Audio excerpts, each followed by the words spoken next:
So while Eric is testing this, I have a critical thinking challenge for you today after I do my lecture for you to work in your group. I have set up a Dropbox for today's group critical thinking. So if you have a group member that has a laptop, have them submit it to the Dropbox. If you don't have a laptop, you can write it out in longhand for today's critical thinking challenge, and I'll accept that. I have started the roll sheet around to make sure that you get it, because I'm going to correspond the roll sheet with your group submissions today, so that those people who don't come obviously can't get participation points for today's critical thinking challenge. So be sure and sign the roll sheet. Where is it? Thank you. And we're going to test this out. What I noticed on one of the last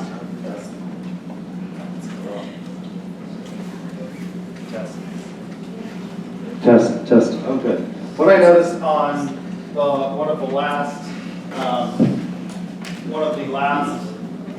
times we did a group challenge and I video recorded you all was that I didn't hear much sound because some of you talk really, really low. And so there are big portions of the tape where it sounds like Charlie Brown's teacher is talking. If you watch the videos, it's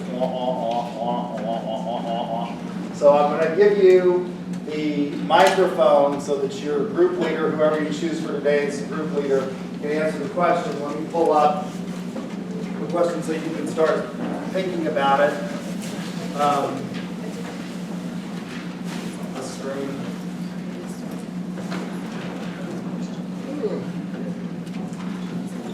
Oops. And those screens are on one side.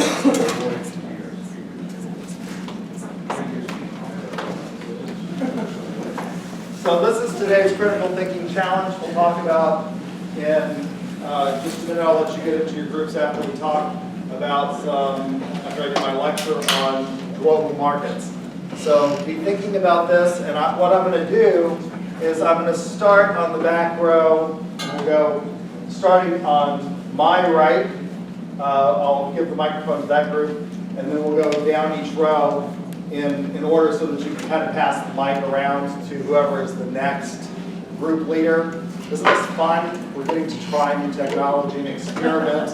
This is called innovation in design, right? So I'm innovating in my service marketing sector, my classroom to you to see if I can work with King's House and get everything so that you can hear what you're actually saying when I video record you. So we're talking about global markets. If you went back in time, a lot of you might not have been participating in a global marketplace, but in today's world, if you went back at the beginning of the 20th century, there were lots of people who lived on the farm, they tended farm, they may not have engaged in a lot of international trade.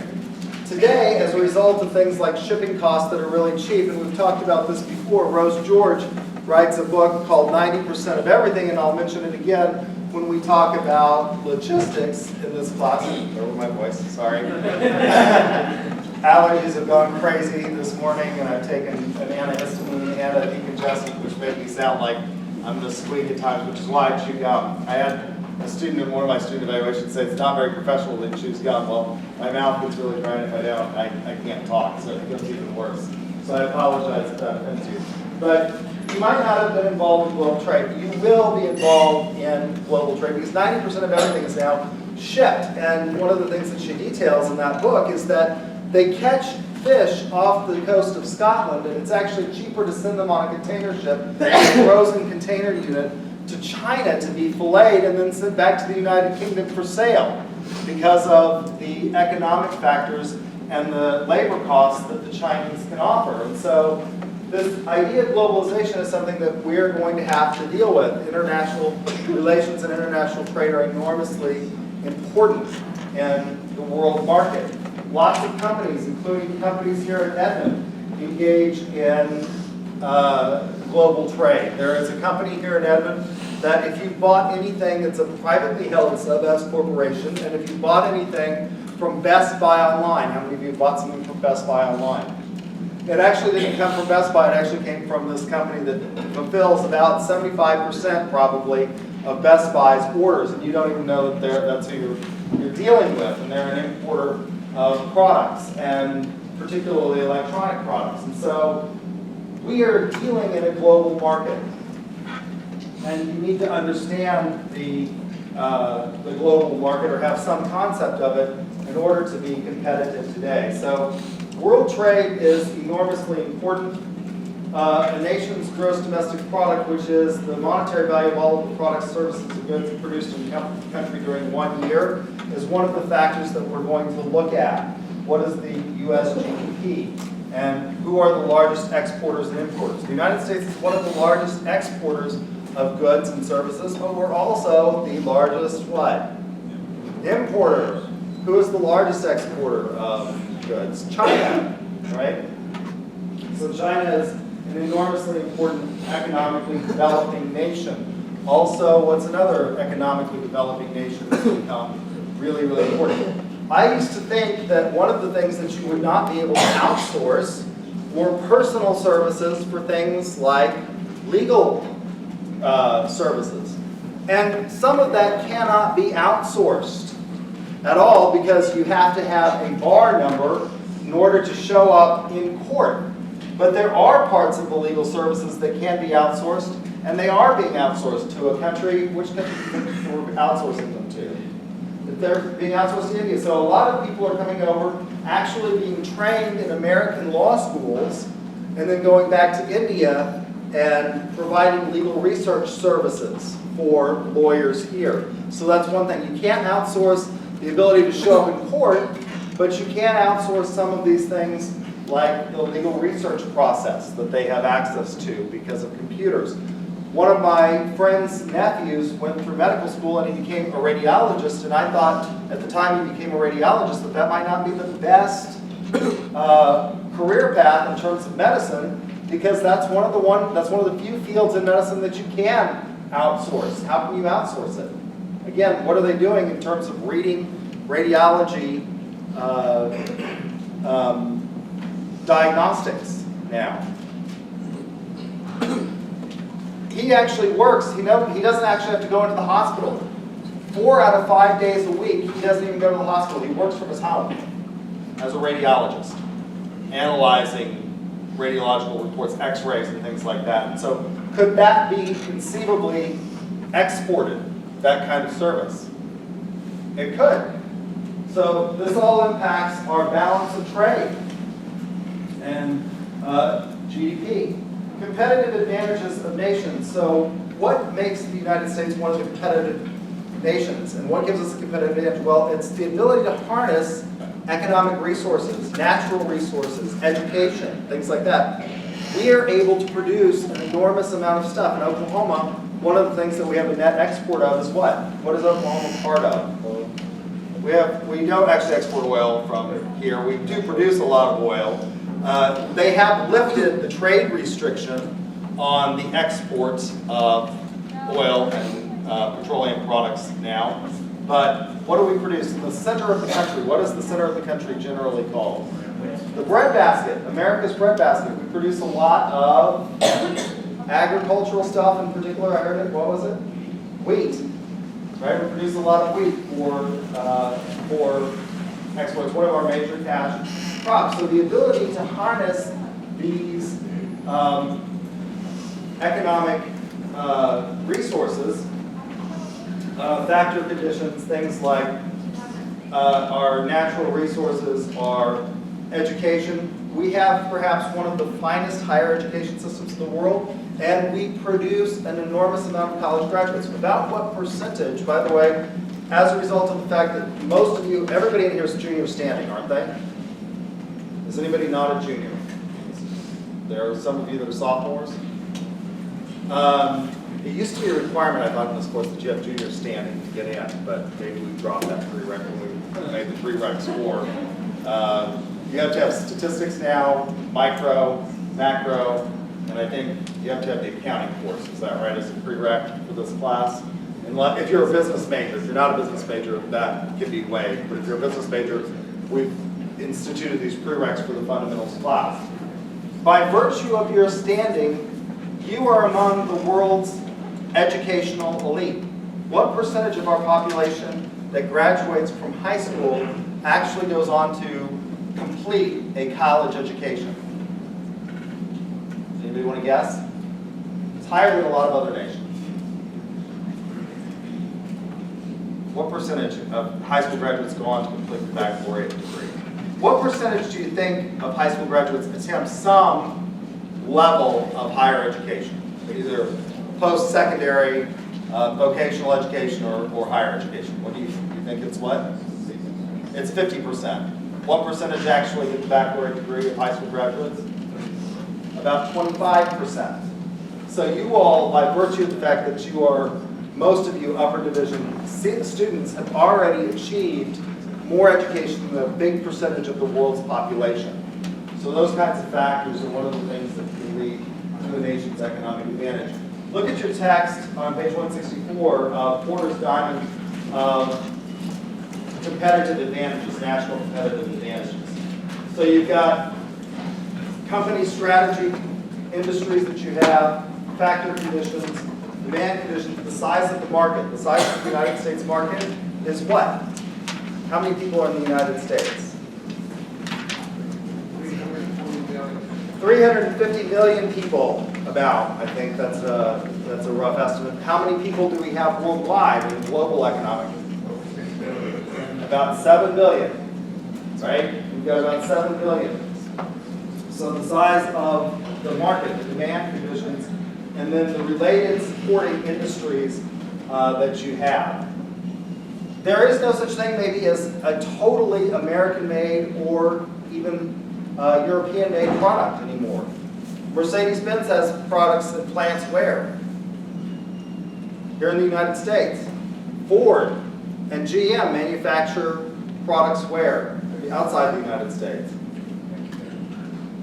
Across the border as a result of the North American Free Trade Agreement. So there are these trade alliances that play an important impact on the global market. Things like the North American Free Trade Agreement, NAFTA, which is between the United States, Canada, and Mexico.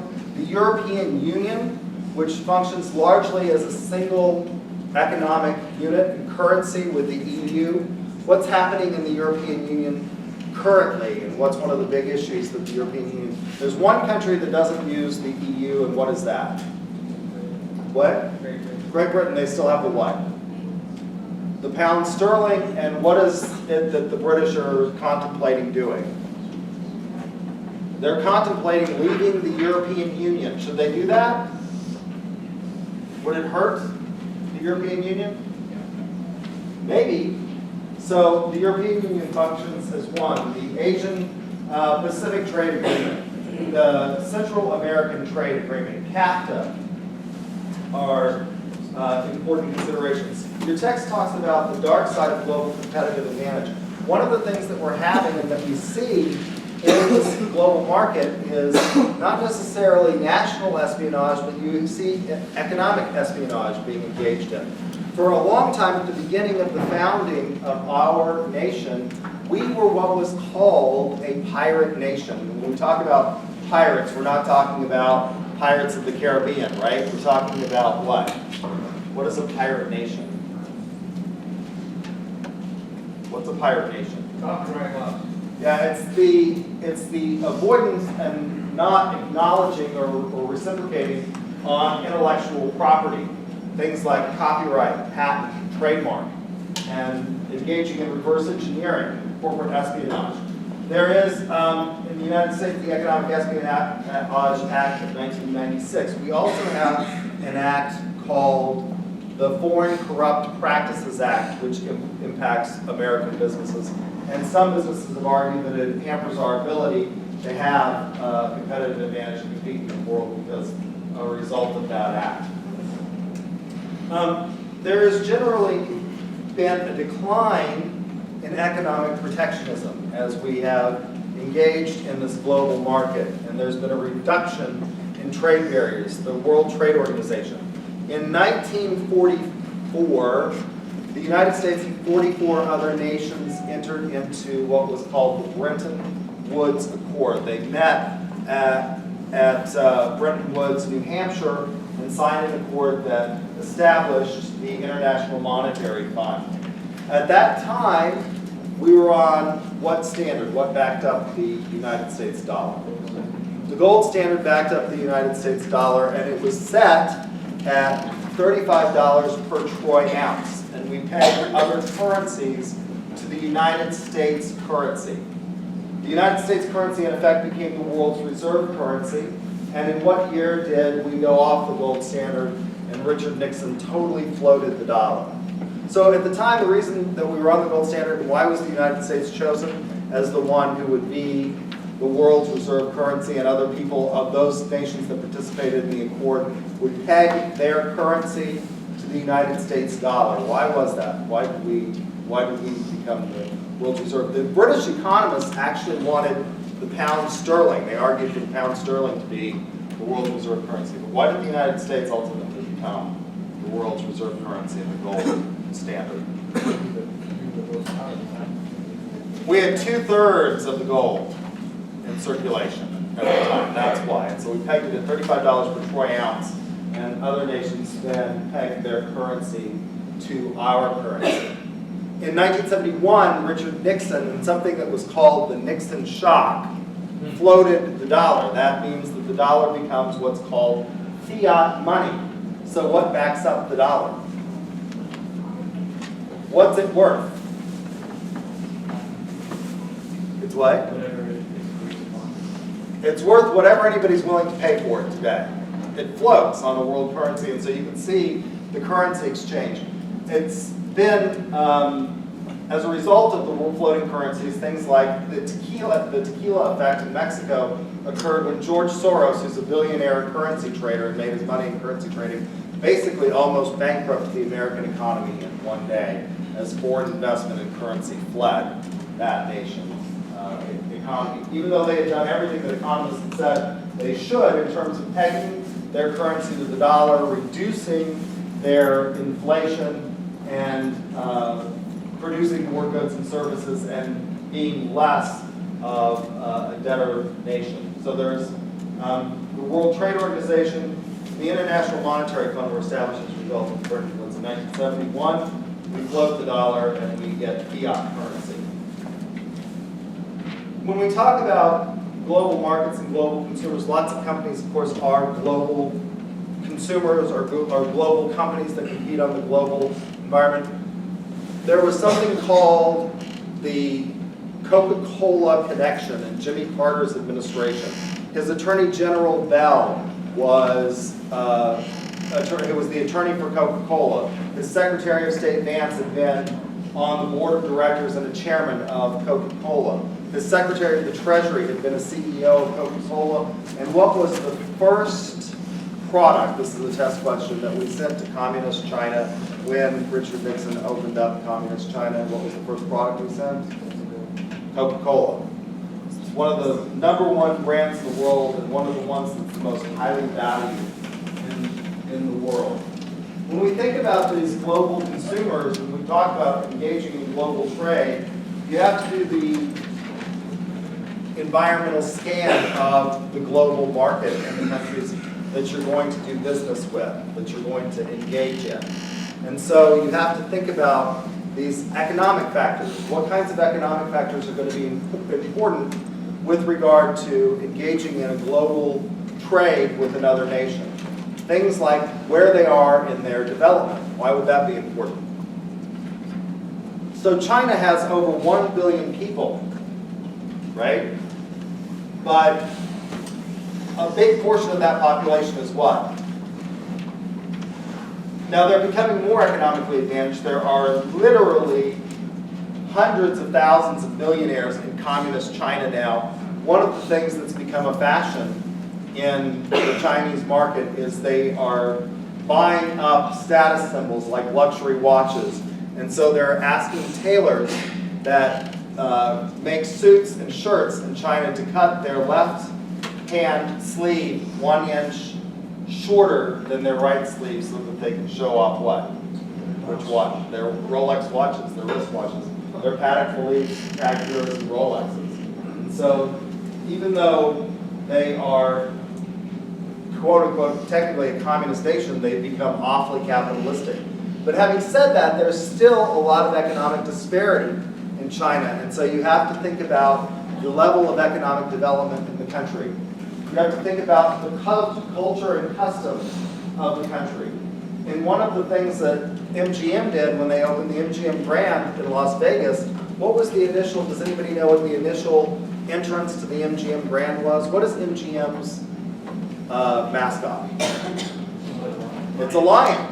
And their entrance to the MGM was this head of a lion. And so you walked in through the mouth of a lion. Chinese tourism has become enormously important as they come over here and they have lots of money to spend.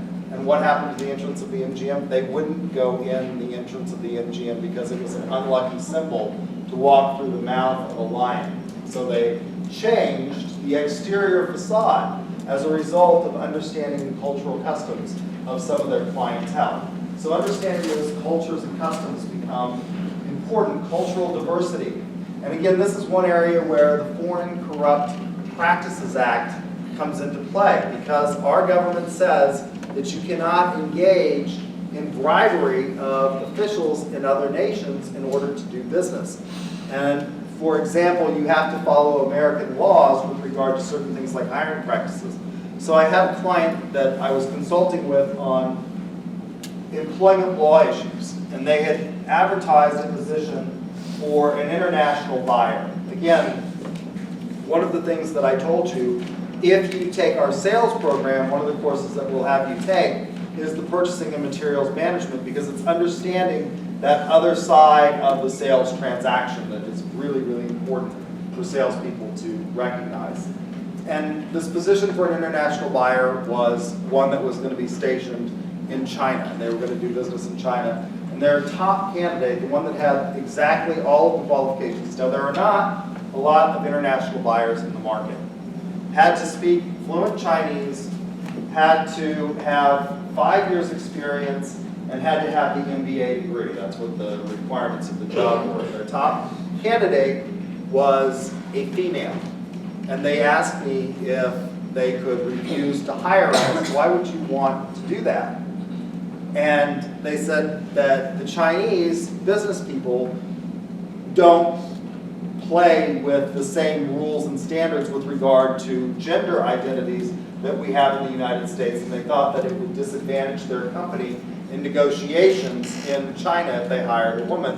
And they asked me, before I erase this, I forgot to mention, Professor Half asked me to mention this, that the Entrepreneurship Society is having a meeting on Wednesday at 6 p.m. if you want to go. That's one of the things that you should probably think about taking advantage of, are these clubs that we have. I'm the sponsor of AMA, so I'll just mention that, since I told them I would before I erase it.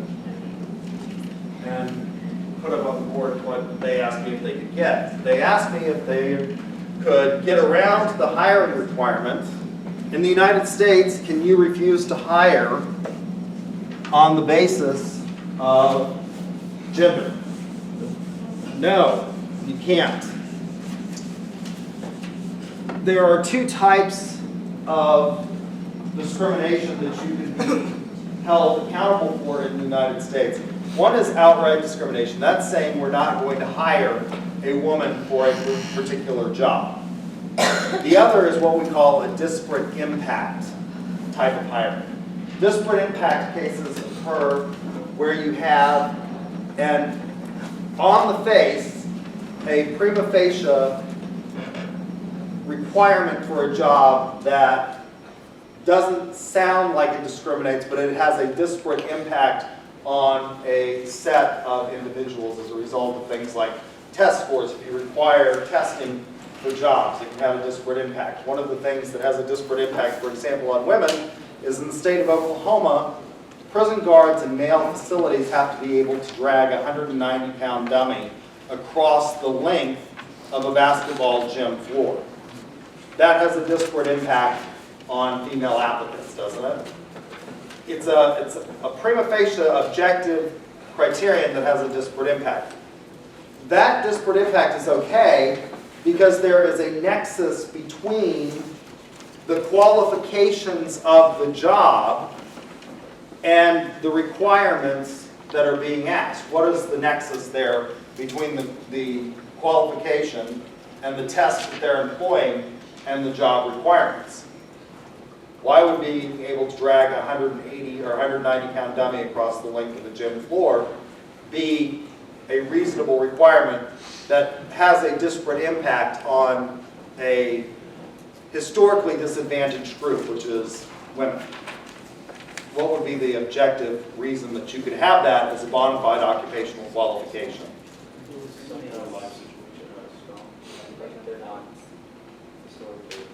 Yeah, I mean, if you're in a prison guard, what might you actually have to do? You might have to actually defend yourself and do what? Be able to take a prisoner down and engage in that kind of combat. It has a disparate impact on women. So they asked me if they could refuse to hire this candidate based on this idea of a BFOQ, bona fide occupational qualification.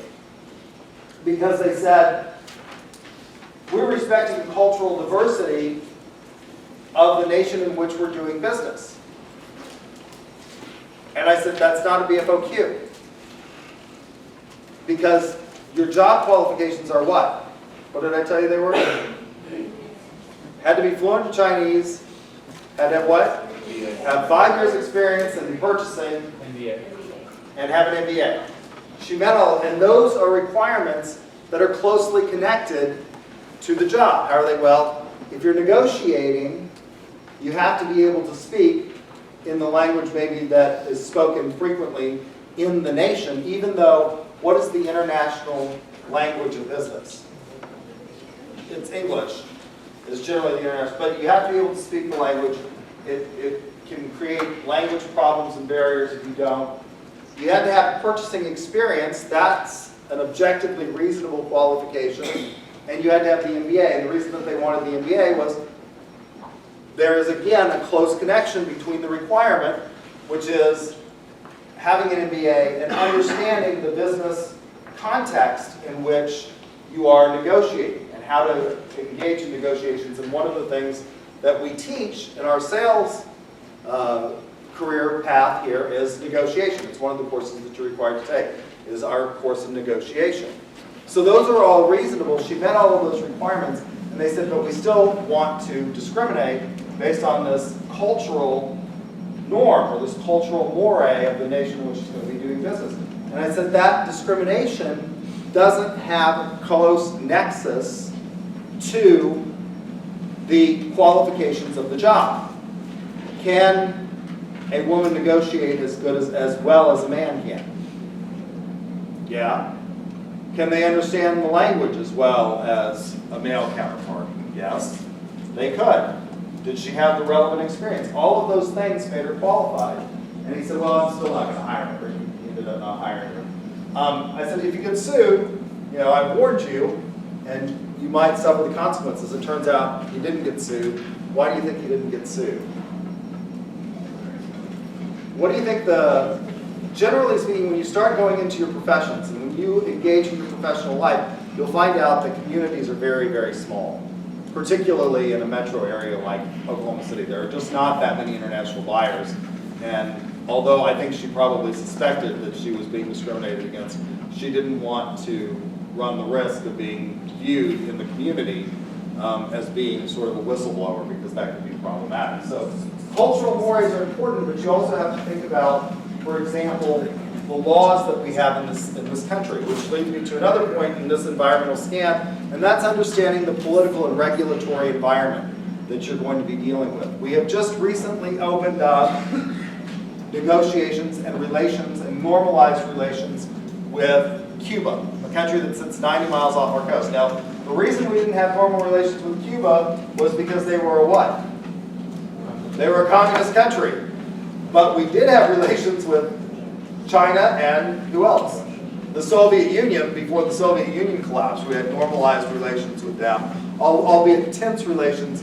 But we kept Cuba on the blacklist and had economic sanctions against Cuba, largely as a result of electoral, and this is understanding the political environment.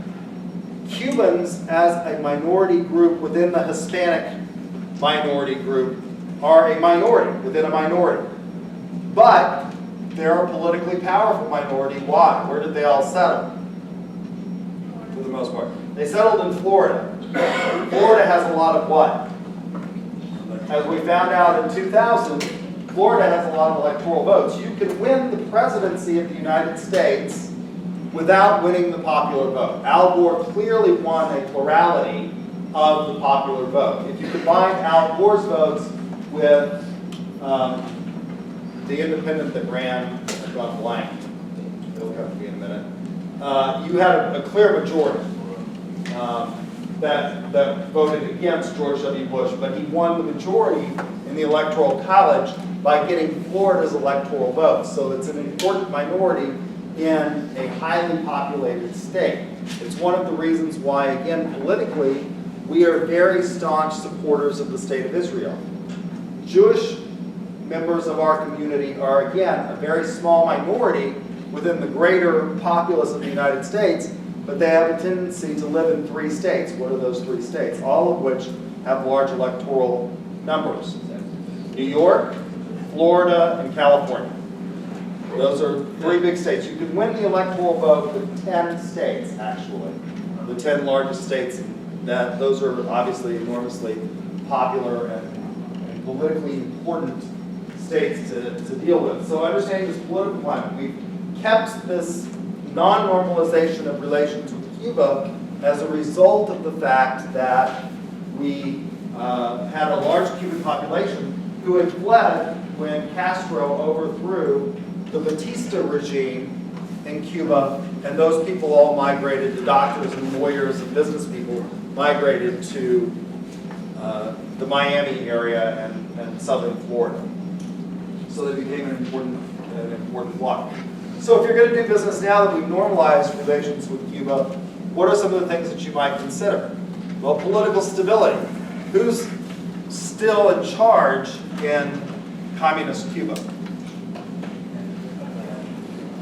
What? Yeah, it's not the brother that led the initial revolution, Fidel. He's become very old. It's his brother, who's Raul Castro, who's now the current president of Cuba. What is Raul Castro? Is he young or old? He's fairly old. And so thinking about maybe if you're going to do business, and tourism has started to go to Cuba again, we have a series of things that you can fall under. If you're going for educational purposes, for example, you can go and tour Cuba. But if we were going to start investing, if you're an investment person and you wanted to start investing in Cuba, one of the things that you might think about is the age of that regime and how stable the country may or may not be when that regime ultimately passes on from the Castro brothers to someone else. It's an important consideration in a lot of the developing world, in sub-Saharan Africa, for example. The infrastructure of those conditions, of those places, becomes an important factor. When Apple wanted to start building phones in China, they had to build a lot of the infrastructure. Understanding the intermediaries in those nations becomes another critical factor in your environmental stand, because that's going to play an important role in how you get your products, if you're an importer, or how you export your products and what kinds of intermediaries you're going to have to go through to play. In this regulatory environment, in the United States, one of the things that we have is called the UCC, which stands for the Uniform Commercial Code. The UCC governs, this is a question, test question, in Article 2 and Article 2A. Article 2 deals with the sale of goods. So what is excluded from Article 2 and the UCC is the sale of what? If it covers the sale of goods, what's excluded? Services. One of the things that you have to analyze under the UCC is lots of contracts anymore involve both a combination of a sale of goods and services. So I use the copy machine here at UCO, which every week it seems like I get an email from one of our secretaries saying the big copier in 203 upstairs is down. because it's got a lot of moving parts. It does all of these things. You can send your exams over directly from your computer, your desktop, through the network and get it printed at that copier. It will hole punch, collate, staple, duplex, and bind if you want all these things. And all of that means that there's a lot of working parts in there that break down frequently. Along with the purchase of that copier or the lease of that copier, we had a service agreement. Now you're going to have to think about, is that primarily a sale of goods? And the reason it's important is because the contract will be construed under the UCC if it is primarily a sale of goods. If it's a sale of services and goods are only tangential to the sale, it falls outside of the UCC, the Uniform Commercial Code, in Article 2 and Article 2A, which deals with the leases of goods and basically tracks the provisions of Article 2. It tracks the provisions of Article 2, but with regard to the terminology, it changes from sale to lease. And there are lots of reasons that companies would engage in leasing of goods, particularly for profits that want to take advantage of the tax implications of leasing. The reason I bring this up is because in the global context, a lot of American companies do business in the sale of goods abroad, and you have to determine whether or not it's covered by the UCC or the United Nations CISG, Convention on the International Sale of Goods. And the reason that this becomes important is for things like the statute of frauds. Under the UCC and the original provisions of the UCC, which was promulgated by the National Conference of Commissioners of Uniform State Laws, and which is now called the American Law Institute, a sale of goods over the amount of $500 had to be evidenced by a writing. That's called the statute of frauds. They amended the UCC, the ALI amended the UCC and sent out amendments to it that increased the amount of the sale of goods that had to be evidenced by a writing from $500 to $5,000. That's still a very small amount when you're talking about the sale of goods between businesses, where the orders are, when we talked about the difference between consumer purchasing and business-to-business sales, what generally happens with business-to-business sales? The orders are generally larger, they're more complex and technical in nature, and so $5,000 is not really a lot of money when you think about the sale of goods. The copier that we have here in the College of Business is probably close to a $35,000 machine that we lease, and it has the service agreement. So under the UCC, that would have to be evidenced by a writing. You would have to have a written document in order for that to be enforceable. Under the United Nations Convention on the International Sale of Goods, the statute of frauds has been eliminated. So what does that mean in terms of your ability to prove contract if you fall into the provisions of the CISG? If you don't have to have a writing, what can you use to evidence a contract? Do you suppose? Why do you think we have this requirement in the United States under the UCC, which, by the way, that's state law? All 50 states have adopted the UCC. Most of the states have adopted the amendment to the UCC, which raises the minimum from $500 to $5,000, but not all. New Mexico has not adopted the amendment that raises the limit from $500.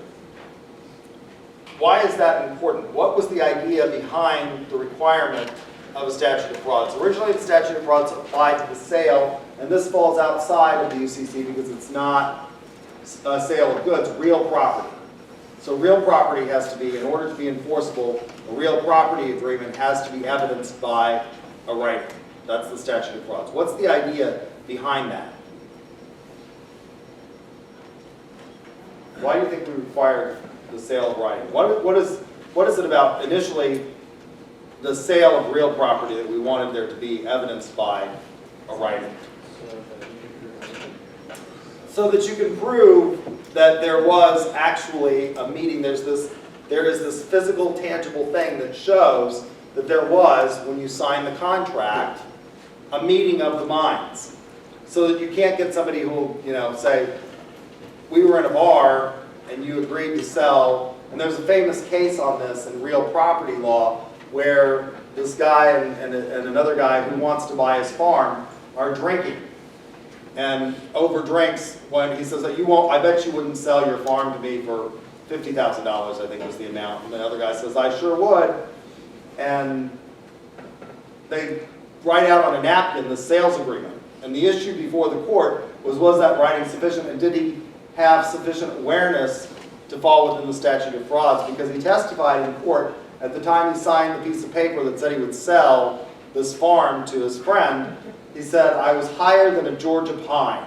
I was in my cups. We had had several shots, and I was higher than a Georgia pine. And so, was he capable of forming a contract? Well, the idea is that is such an important piece of value, real property, that it should be evidenced by writing so that you don't lie about it, right?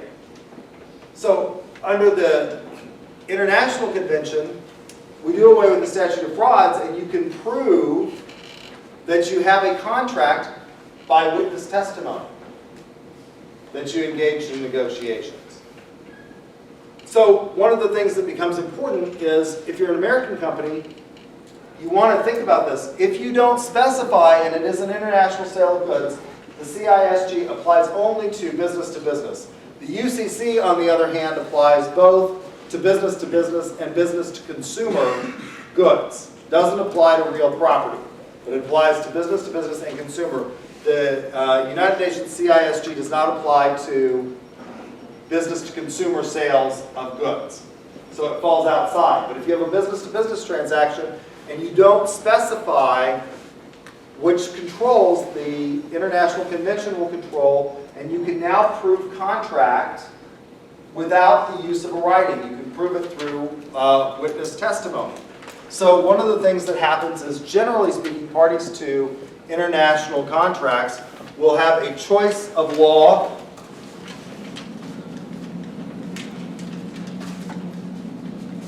and choice of forum.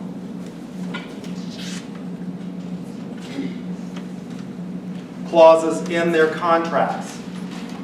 What these do is they specify which law you're going to follow.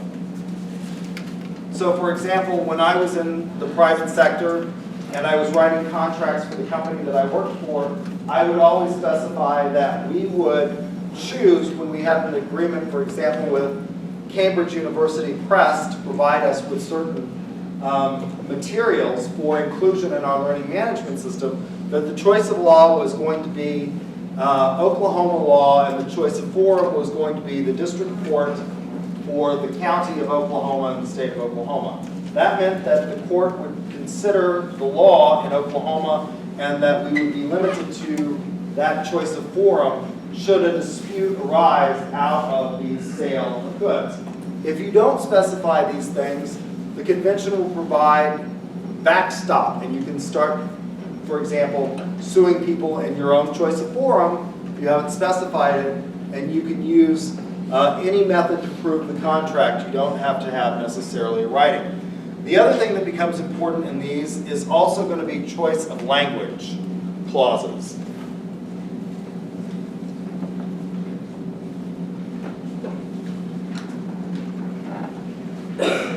English tends to be the language of business, but you will have problems, you can run into problems with translations. So when you choose the choice of language, understanding when they translate it, understanding what the translation is and back translating things becomes important. One of my colleagues in the doctoral program, her name was Jennifer Zarzosa, before she had gone into the PhD program, she was a salesperson for a helicopter manufacturer. They're the ones that actually manufactured Donald Trump's. Have you seen Donald Trump's helicopter that he gave all the kids at the Iowa State Fair a ride in? They manufactured that helicopter. And their advertising was that this is for the busy executives on the go. And so he he bought the helicopter from them. When they translated that into Spanish, and she told them that there was going to be problems with this in Hispanic cultures, they hired her because her parents initially had come from Nicaragua, and she was fluent in Spanish. She said that's not going to play well in those countries because they don't have a tendency to view things in the urgency with which United States companies and United States executives might view things. So that's a cultural awareness problem they had. The back translation in choice of language clauses can be important so that you can understand where you're going to construe and what language you're going to use to construe the contract under, and understanding all of the substantive terms becomes an importantly critical issue. For example, in French, the word for bad can have an ordinarily, or evil can have a perfectly ordinary meaning. If you say I have a headache in French, it's j'ai mal à la tête. Well, that's also the word for evil, and you literally aren't saying I have evil in my head.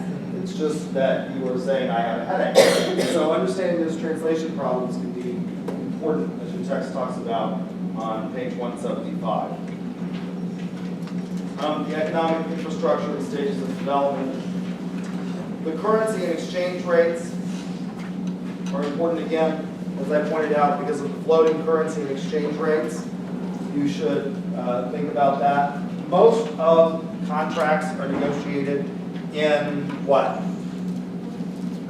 Most contracts are negotiated in a hard currency like dollars, which is, and I'm going to give you a chance to get into groups now, and we'll probably do the group. I'll give you a chance to think about this and work on it, and we'll review your answers on Thursday, since I don't think we have enough time to go through all of the groups. But one of the things that we think about is which nation is going to be, or which group, if you want to think about the European Union, is likely to present the greatest economic challenge to U.S. supremacy in this now global market.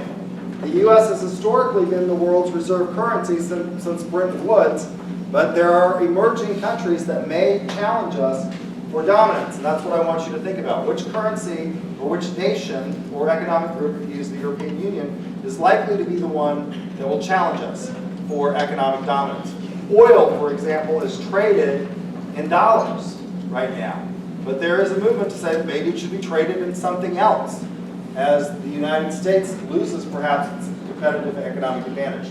So I'll let you get in your groups and think about this.